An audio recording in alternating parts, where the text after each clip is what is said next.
Aleluia, boa noite a todos, a graça e a paz do Senhor Jesus, boa noite. Eu quero dar as boas-vindas novamente a toda a igreja, principalmente a você que nos visita pela primeira vez. Antes de compartilhar a palavra, eu quero, em sinal de honra, felicitar a cada uma de vocês mulheres por esse dia especial, dia 8 de março, Dia Internacional da Mulher. Como igreja, nós queremos honrar vocês, dando uma salva de palmas em sinal de honra.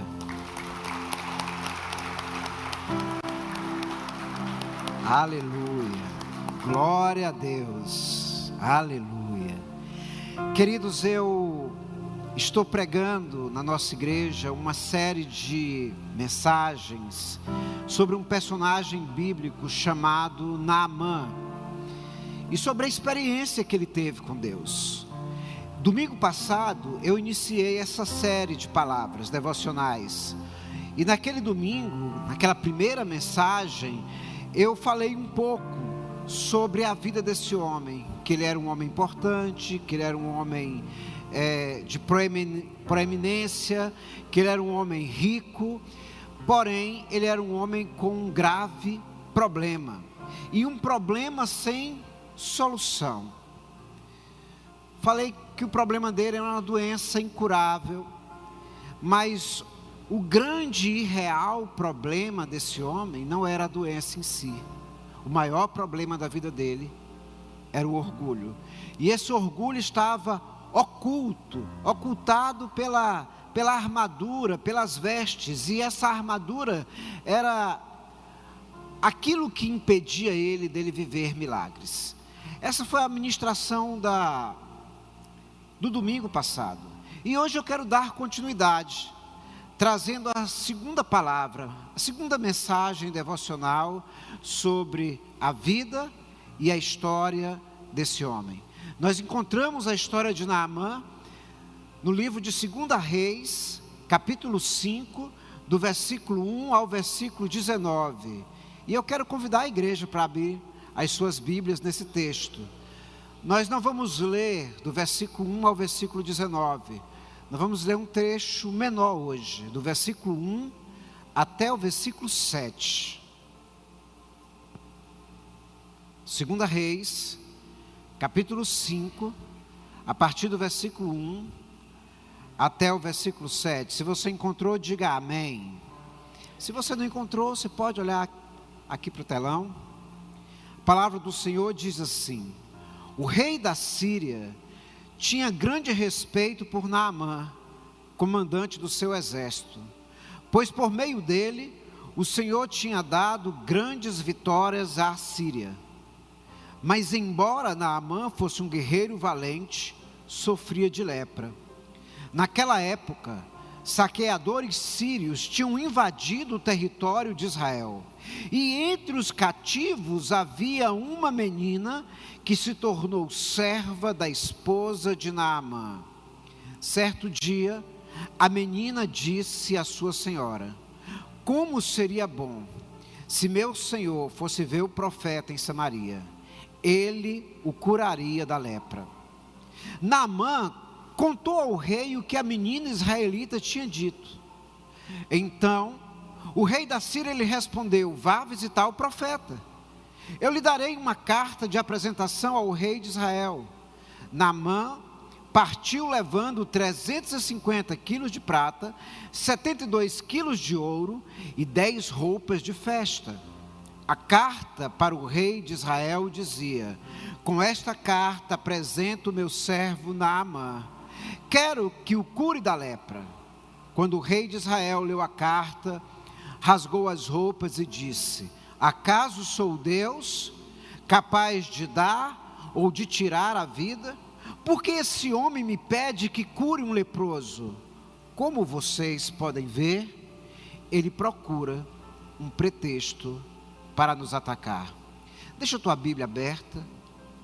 Vamos orar mais uma vez. Te convido a fechar os olhos. Senhor, em um nome de Jesus, nós nos submetemos à tua palavra, e eu te peço que o teu espírito de conhecimento, de revelação, Ó Deus, pouse sobre cada um de nós, nessa noite, nesse lugar, que a Tua palavra, ó Deus, se revele nos nossos ouvidos, de maneira clara, que o Teu Santo Espírito comunique a cada um de nós, aquilo que o Senhor quer falar, e eu oro, para que ninguém que entrou nesse ambiente, possa sair daqui, da mesma forma que entrou.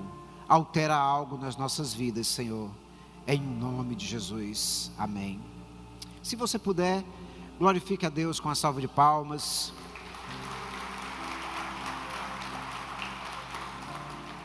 Meus irmãos, quando nós olhamos para a vida de Naamã, nesses poucos versículos que nós lemos, a Bíblia deixa claro que ele era importante, respeitado, honrado, rico, mas também revela que ele era leproso, e que por mais que ele tentasse pela via da medicina, era uma doença incurável, era um problema sem solução. E é dentro desse contexto, onde o problema é do outro, diga comigo, onde o problema é do outro, é dentro desse contexto, onde o problema é do outro, porque domingo passado, eu fiz como se o problema fosse seu, né? Problema seu, seu orgulho, mas hoje eu quero que você pense assim, que o problema, que a crise é do outro. É dentro desse contexto, aonde o problema é do outro, que aparecem duas pessoas, que são significativas na história de Naamã. Duas pessoas que indicam caminhos diferentes, opostos. Uma pessoa que indica o caminho para alcançar a cura,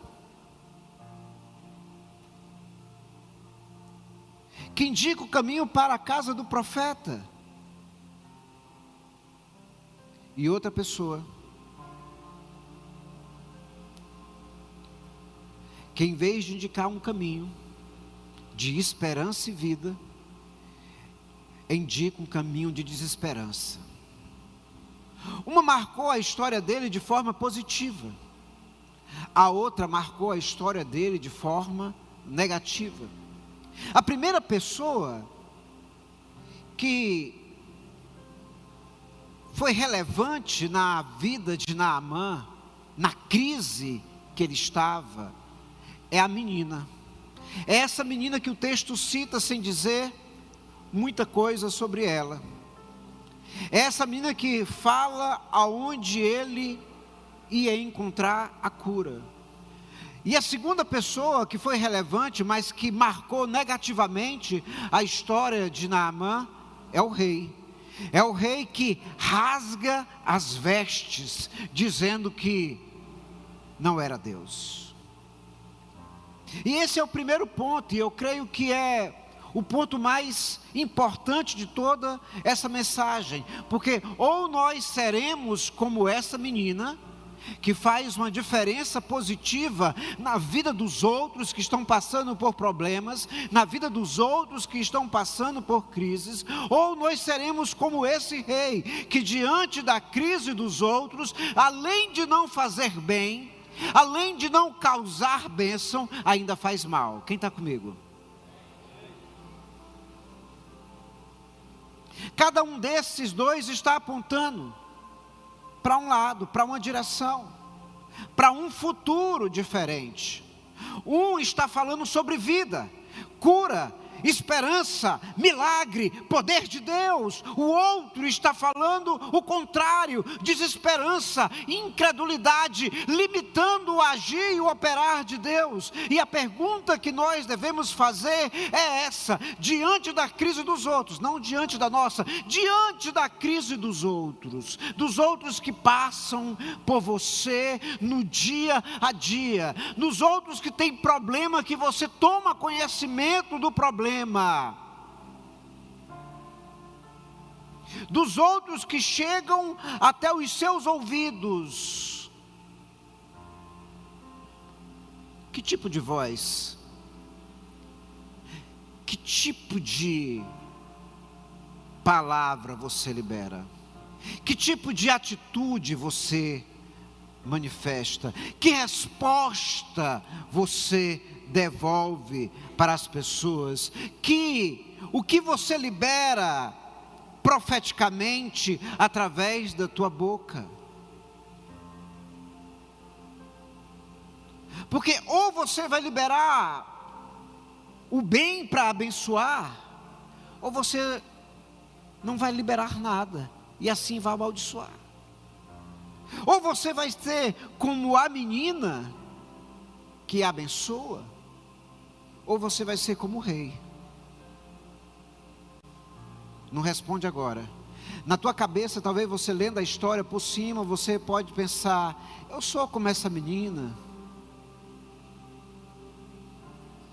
Só que no decorrer da mensagem, talvez você vai descobrir que não seja assim tão parecido com ela. Então guarda a resposta de quem você imagina que você é nessa história. A primeira pessoa que foi relevante, eu quero falar dos dois um pouco. A primeira pessoa que foi relevante na vida de Naamã é essa menina. E tudo que a gente sabe dela é somente aquilo que está descrito aqui. A gente não sabe o nome, nem a família. A gente só sabe que ela era uma menina. Ela era entre uma adolescente e uma jovem. Estava naquela idade. A gente sabe que ela foi sequestrada do meio da família, que saqueadores invadiram o lugar que ela morava, uma cidade, uma vila, e levaram ela embora, tornaram ela cativa, levaram para uma outra nação, para um outro reino. Lá ela foi feita escrava, foi vendida, e agora é serva da esposa do homem chamado Naamã, que é esse homem que tem um problema, esse leproso. Por essa simples história, essa menina, ela tinha todos os requisitos para ser alguém revoltada e amarga. Você concorda comigo? Ela tinha todos os requisitos para ser alguém revoltada, para ser alguém amarga, tirar da força da família. Imagina, tirar da força da família em um ambiente de guerra. Sabe como é que os soldados que saqueavam as vilas faziam? Eles matavam a metade da vila e levavam a outra metade para ser vendido. Possivelmente essa menina, eu imagino que ela pode ter visto até os pais dela serem mortos por esses soldados que saquearam a vila. Levada para um outro lugar de pessoas estranhas, com cultura diferente. Talvez ela na casa dela, na casa dos pais, nunca tivesse feito um serviço braçal pesado. E agora ela estava dentro de um ambiente hostil, diferente. A vida dela estava um caos. E sabe, quando a pessoa olha para a vida e percebe que a vida está um caos, dentro dela, por mais que a boca não manifeste, dentro da pessoa, ela pensa assim: eu quero é que o mundo... Vou falar de novo. Quando a pessoa está com a vida em crise, um caos, tudo dando errado, e a pessoa diz assim: eu quero que a vida... Não, você não está comigo. Eu quero que a vida... Você não está comigo. Eu quero que a vida exploda. Eu quero que a vida exploda. Eu quero que o mundo se exploda. Pipoque, papoque, igual o nordestino fala, né? Ela tinha todas as condições, requisitos para querer que o mundo explodisse.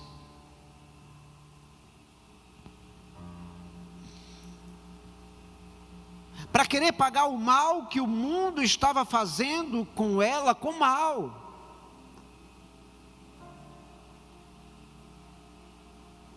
Um outro pensamento que a gente pode ter sobre essa menina é que diante da crise dela, ela olhando para a crise do outro, e sabendo que ela sabia o caminho da solução da crise do outro, porque ela estava em crise, mas ela sabia o caminho da solução da crise do outro. Imagina que a pessoa que está do teu lado tem um problema. Diga para essa pessoa: eu sei a solução do teu problema. Você também tem um problema, mas imagina que a pessoa que está do teu lado tem um problema e você sabe a solução. Ela podia muito bem dizer assim: olha, eu sei a solução do teu problema, mas eu também tenho um problema. Então, que tal uma mão? Uma mão? Eu faço o bem para ti, faz o bem para mim. Uma mão lava a outra. Eu faço o bem para ti, eu te indico o caminho, me libera, me deixa ser livre, me tira dessa condição de cativa, me leva de volta para minha terra, porque eu estou fazendo o bem para ti, faz o bem para mim de volta.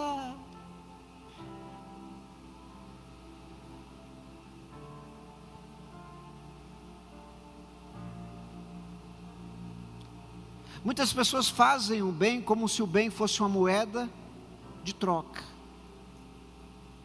Faz o bem, diz assim: olha, eu estou te ajudando, lembra de mim. Percebe? Ó, eu estou te ajudando aqui, mas ó, por favor, lembra, na hora que eu precisar, não esquece não. Pensa comigo, você no lugar dessa menina, sendo um escravo, uma escrava, em outro país, sendo humilhado, correndo o risco de trabalhar a vida toda, sendo que o seu ganho final foi só a comida que você comeu no dia. Pensa comigo, se surgisse uma oportunidade, por menor que fosse, uma brecha para você voltar para casa, negociando um bem que você pode fazer por outro, o que é que você faria? Tem gente que faria sem pestanejar,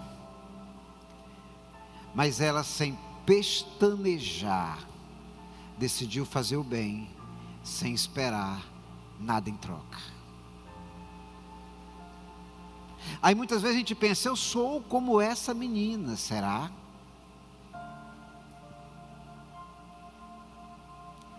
Essa é a questão. Essa menina é uma vítima do mundo. O mundo foi cruel com ela. A realidade que ela está vivendo é dura. Ela tem uma história difícil, que a gente só imagina o quão difícil pode ter sido. Mas ela, mesmo diante de Naamã, ela não negociou. Ela, diante de Naamã, não se calou. Ela se comportou como um agente de Deus, como uma resposta de Deus para abençoar a vida de outra pessoa. Sabe, e é isso que Deus deseja fazer de nós, nos tornar resposta de Deus para outros. Resposta de Deus para abençoar a vida de outros. E ela fez isso sem pedir nenhum retorno. Um outro detalhe sobre essa menina é o nível de fé dela. A Bíblia diz que fé é a certeza das coisas que nós não vimos, mas cremos. Que a fé vem pelo ouvir, amém? Diga comigo, a fé vem pelo ouvir, não vem pela vista, não vem por aquilo que a gente vê, vem pelo ouvir. Agora entenda, essa menina, possivelmente, ela nunca viu profeta. Ela só ouviu falar das histórias do profeta. E agora ela não estava mais nem em Israel, agora ela estava na Síria.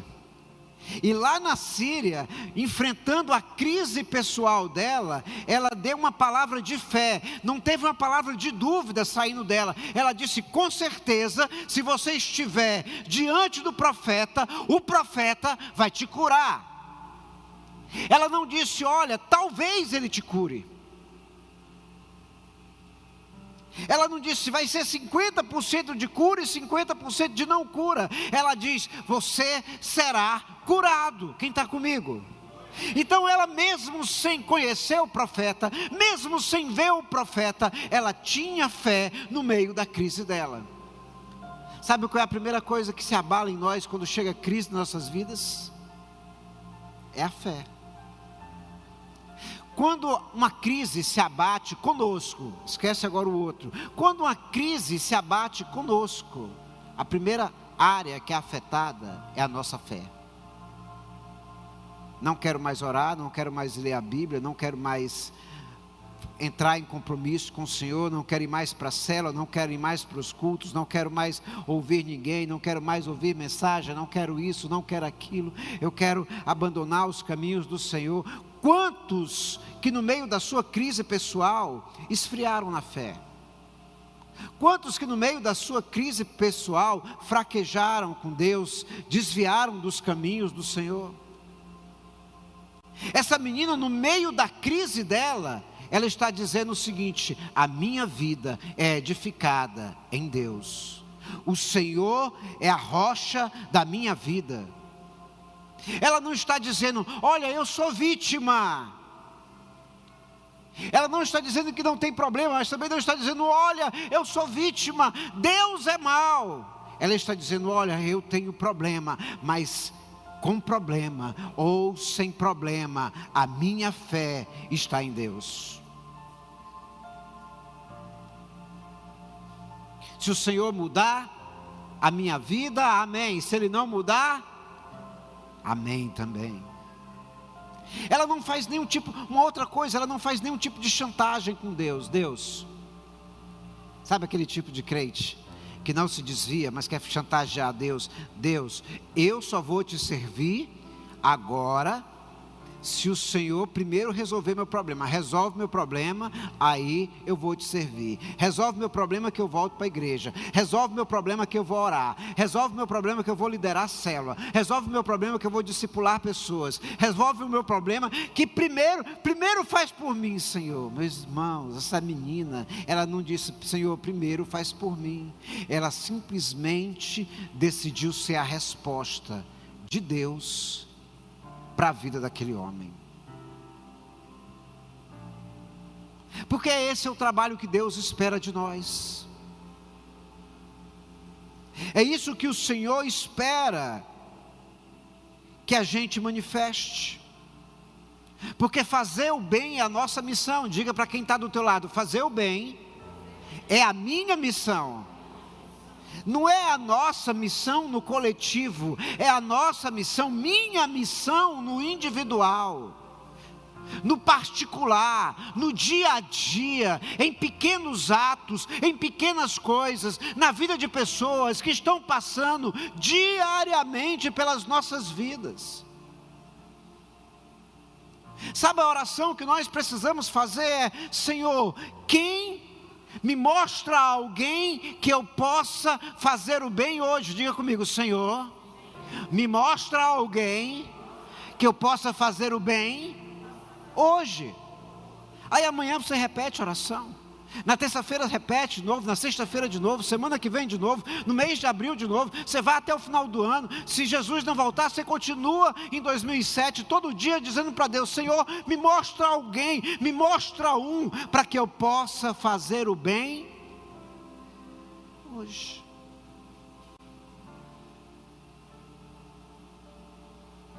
Você já conheceu alguém que te abençoou sem pedir nada em troca? Que parou por você? Porque tem gente que abençoa querendo coisa em troca. Olha, eu vou orar por você, mas se lembra, viu? Estou orando por você, eu estou orando. Quando Deus responder, diz lá que foi eu que orei, pelo menos. Me dá pelo menos uma palminha, né? Por favor. Queridos, quem abençoa, transfere a glória para Deus. Não cobra reconhecimento. Sabe, a nossa geração é uma geração que quer reconhecimento. Vai entregar uma cesta básica para uma pessoa, tem que tirar uma foto e postar para o mundo inteiro ver querido, faz para Deus e esquece o mundo todo. Abençoa e faz com que a tua bênção seja como uma semeadura para os céus.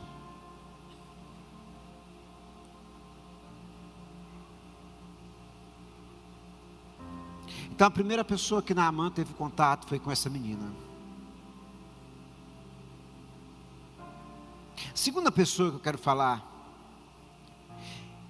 que também teve contato com Naamã, que Naamã também se encontrou, foi o rei de Israel. Depois que ele recebeu a notícia da cura, Naamã foi até Israel.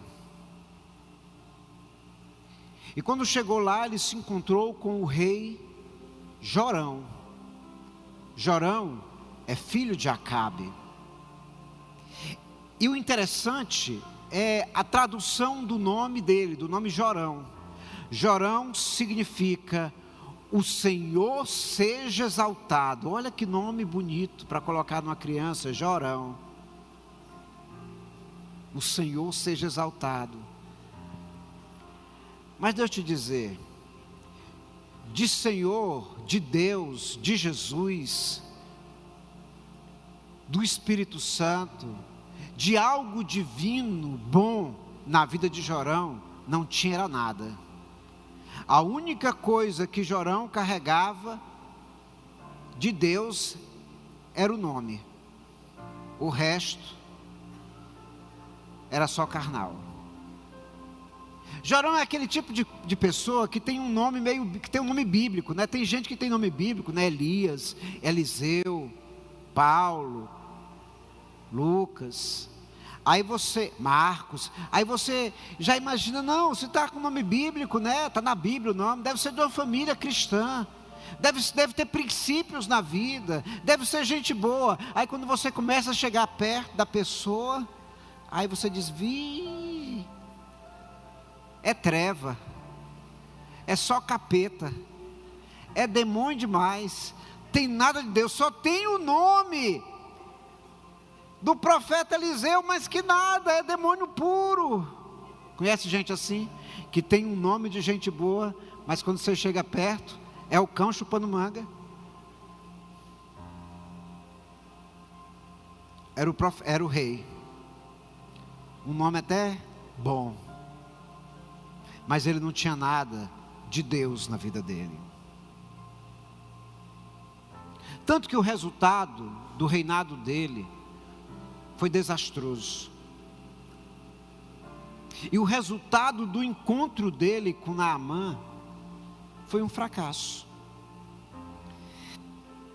Eu falei na mensagem da semana passada que Naamã era orgulhoso, você se lembra? Quer ver uma prova que ele era orgulhoso? Que o orgulho se manifesta em detalhes. A menina disse para Naamã ir na casa de quem? Na casa de quem? Do profeta. A menina diz assim: procure o profeta, vá na casa do profeta. O rei de Naamã, se você ler o texto, vai dizer assim: pois vá na casa do profeta. Quando Naamã chegou em Israel, ele foi para onde? Para a casa do rei. Sabe aquele ditado bem carnalzinho, que muita gente chega dando carteirada em lugares? Quem é que manda aqui? Eu quero é falar com o dono dos porcos. É o que Naamã estava fazendo. Eu vou para a casa do profeta? Não, eu vou para a casa do rei. O rei tem mais autoridade do que o profeta. Toda vez que você desvia o plano de Deus, de onde Deus mandou você ir, você vai encontrar pessoas que não era para você encontrar. E quando você encontra essas pessoas que não era para você encontrar, aí a tua vida desanda. Quem está comigo? Ele não foi para a casa do profeta, ele foi para a casa do rei. E na casa do rei, em vez de receber a cura, ele recebe o desespero de um homem com as emoções desequilibradas. O encontro de Naamã com Jorão foi um desastre. Primeiro, Jorão, ele leva aquela situação para o lado pessoal. Eu sou Deus, eu não sou Deus, eu não sou Deus. Ele leva para o lado pessoal. Segundo, ele se comporta como uma vítima. Olha, estão procurando um pretexto para nos atacar. E ele ainda rasga as vestes. Pastor, mas na Bíblia, toda vez que alguém rasga as vestes na Bíblia, está mostrando profundo arrependimento, vergonha, humilhação, quebrantamento. Só que Jorão rasgou as vestes para demonstrar um homem desequilibrado nas emoções. E tem crente que é assim, queridos, emocionado demais, espiritual de menos. Diga para quem está do teu lado, cuidado com o emocionado demais e o espiritual de menos. Sabe, porque esse emocionado demais é igual Jorão, ele vai te indicar caminhos que não são de Deus para a sua vida. Tem muito crente que é assim, emocionado demais, espiritual de menos. Tem muito crente que é igual o Jorão, ofendidozinho por qualquer coisa, igual pelinha de ovo. Sabe o que é pelinha de ovo? É aquela membranazinha que fica entre o ovo e a casca. Tem crente que você suspira, ele já está dizendo assim, eu quero mudar dessa igreja. Que você está coçando no olho, dizendo, pastor, o meu líder, o meu discipulador, olhou com a cara assim, brava para mim. Tudo que não é para ele, pega para ele. Inclusive a mensagem que está sendo pregada, o pastor pregou só para mim, eu vou mudar de igreja, meu Deus do céu. Estão me perseguindo nesse lugar. Ninguém está perseguindo ninguém nesse lugar. E aí ele fica criando coisas na cabeça, criando ofensas. Sabe, o crente Jorão é um crente sentado, só sentado. Ele acha que a igreja é um lugar que ele veio para todo mundo servi-lo. Não é um lugar que ele veio para fazer uma entrega na adoração. Não é um lugar que ele veio para servir os outros, naquilo que ele pode servir.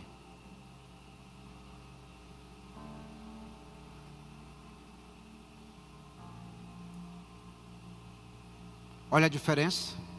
Enquanto a menina, que era serva, e podia estar numa posição de vítima, se colocou no lugar de abençoadora, Jorão, que era rei, se colocou no lugar de vítima e de perseguido. E nem mesmo indicou o caminho para a casa do profeta.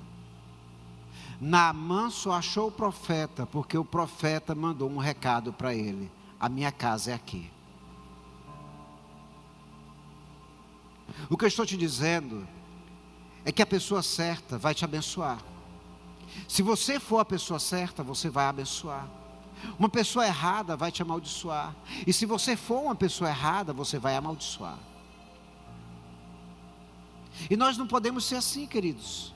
Nós que somos cristãos, nós que dizemos que temos as marcas de Cristo em nossas vidas, nós que falamos que somos aliançados com o Senhor, nós que nos intitulamos discípulos de Jesus, não podemos ser assim como Jorão. Nós precisamos ser como a menina. Aí talvez você olha para a tua vida e diz: pastor, mas a minha vida não está legal. Não tem problema, é mesmo sem estar tão legal assim. Pastor, mas a minha vida está em crise. Não tem problema, é mesmo a sua vida estando em crise. Pastor, mas eu estou desempregado, estão cortando a minha conta de energia, ou o aluguel venceu isso e aquilo. Meu irmão, é como você está, na situação que você está, que Deus quer te usar de qualquer forma para você ser bênção na vida de outra pessoa. Alô? Tem alguém aqui? Diga para a pessoa que está do teu lado: enquanto as coisas não ficam bem, vai fazendo bem. Diga para quem está do outro lado: enquanto as coisas não ficam bem, vai fazendo bem. Dá uma salva de palmas para Jesus. Vai fazendo bem, meus irmãos, liberando palavras. Vai fazendo bem na vida dos outros, orando por alguém. Vai fazendo bem na vida dos outros, aconselhando. Vai fazendo bem na vida dos outros, com atitudes, com gestos de serviço. Vai fazendo o bem na vida dos outros, independente da situação que você está passando. Sabe, você faz o bem não é porque você está atrás de uma satisfação prazerosa que o bem traz. Você faz o bem na vida dos outros porque é isso que Deus deseja que a gente faça. É da cultura do céu. Sabe o que a terra espera? A Bíblia diz que a terra espera a manifestação dos filhos de Deus. A terra não está esperando mais crente, a terra não está esperando mais pastores, não está esperando mais pregadores, não está esperando mais profetas. A terra está ansiando com gemidos que a gente não sabe entender, ansiando para que aqueles que se dizem que são filhos de Deus manifestem Deus na terra. O mundo é um caos, o mundo jaz no maligno, está tudo indo de mal a pior no mundo, mas a terra continua esperando que aqueles que se dizem filhos manifestem a bondade de Jesus no mundo.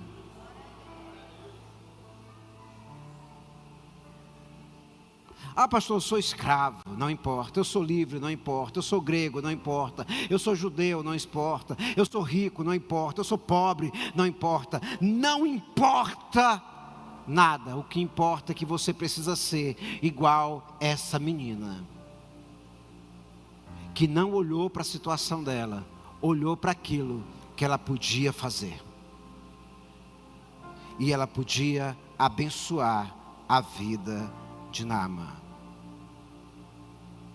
Porque você não pode fazer o bem só quando as coisas ficarem bem. Vai fazendo enquanto isso. As coisas vão ficar bem na tua vida. Amém? As coisas vão ficar bem na tua vida, mas vai fazendo bem enquanto as coisas não ficam.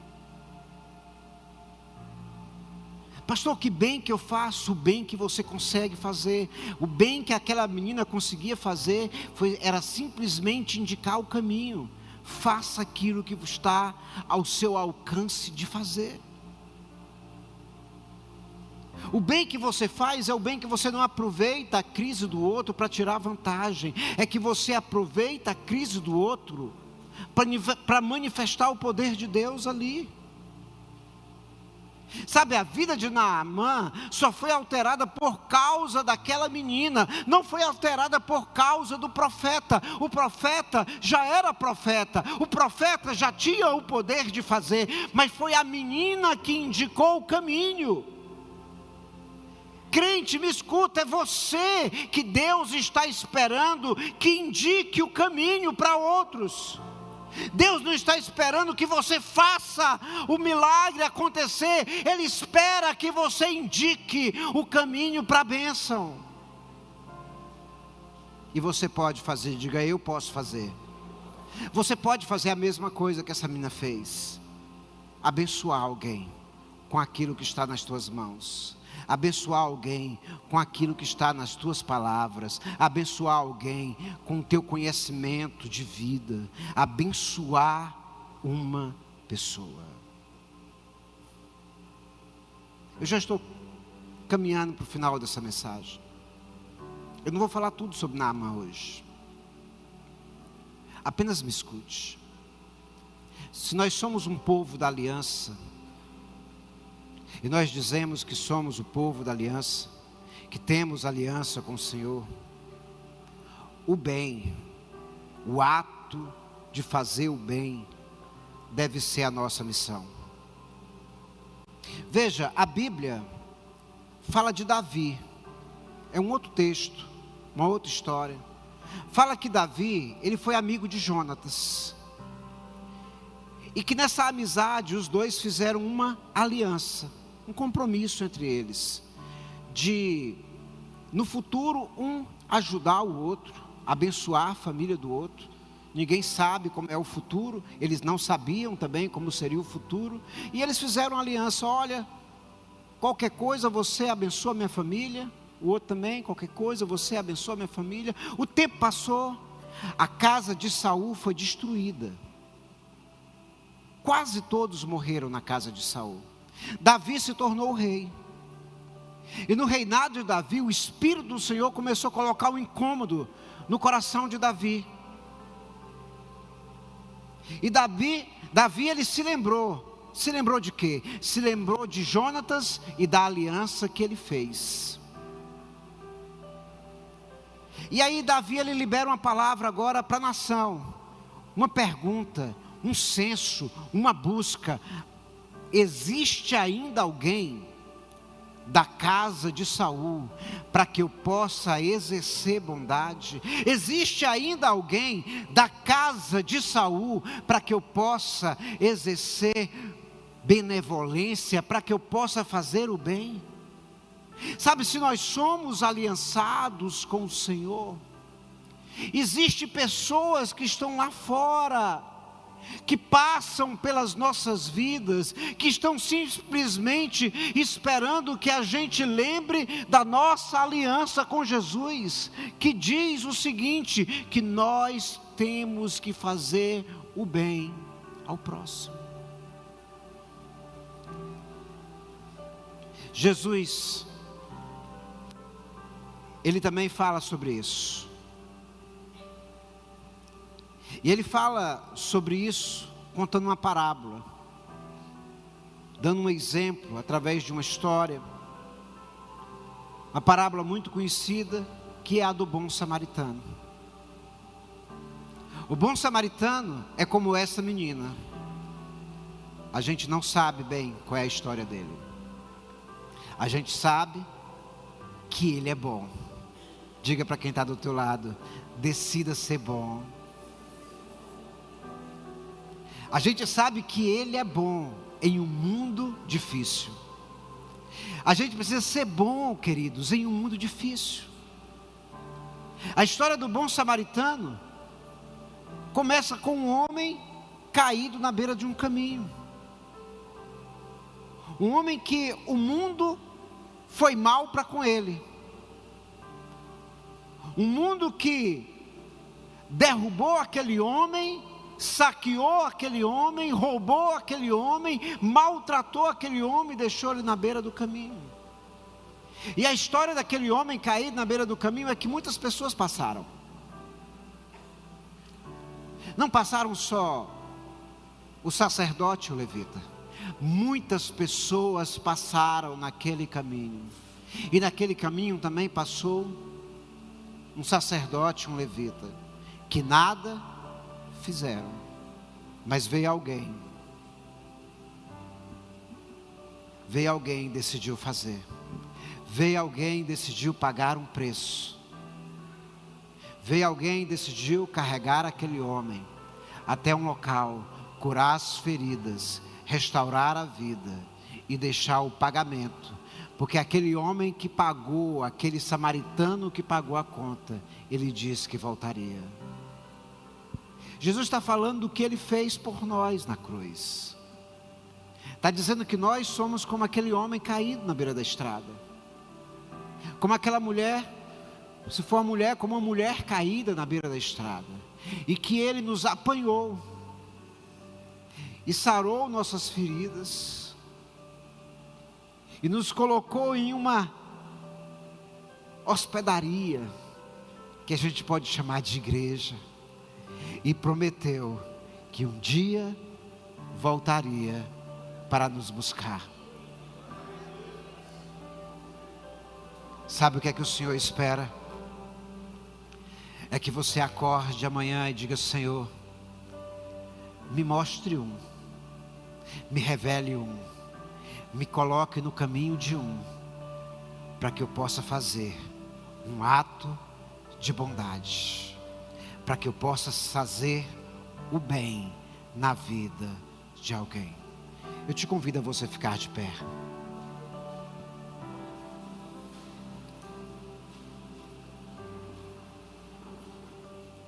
Se você puder, feche os teus olhos. Eu fiz uma pergunta no começo da mensagem: quem você é?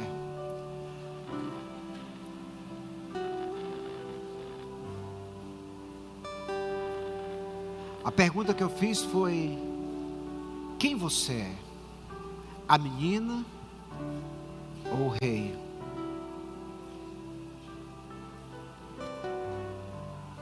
E agora eu não quero fazer a mesma pergunta. Eu quero fazer um desafio. Eu quero te desafiar a você decidir algo. Decidir ser como aquela menina.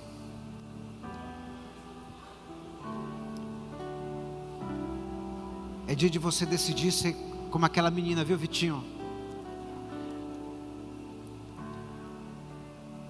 Viu, Vitinho? É dia de decidir ser como aquela menina.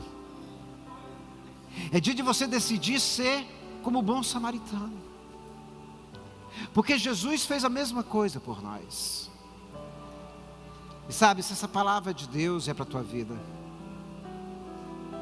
e se você quer tomar essa decisão de ser um abençoador na vida dos outros, de tirar o teu olhar um pouquinho da tua crise todo dia, e olhar um pouquinho para a crise dos outros também, eu te convido a você sair do teu lugar dizendo: Senhor, eu quero estar na posição de alguém que abençoa. Sai do teu lugar, vem até o altar nessa noite. Eu quero orar por você, pela sua vida, por você que entendeu essa palavra e está decidindo ser como aquela menina. Está decidindo ser como aquele bom samaritano. Quando o meu eu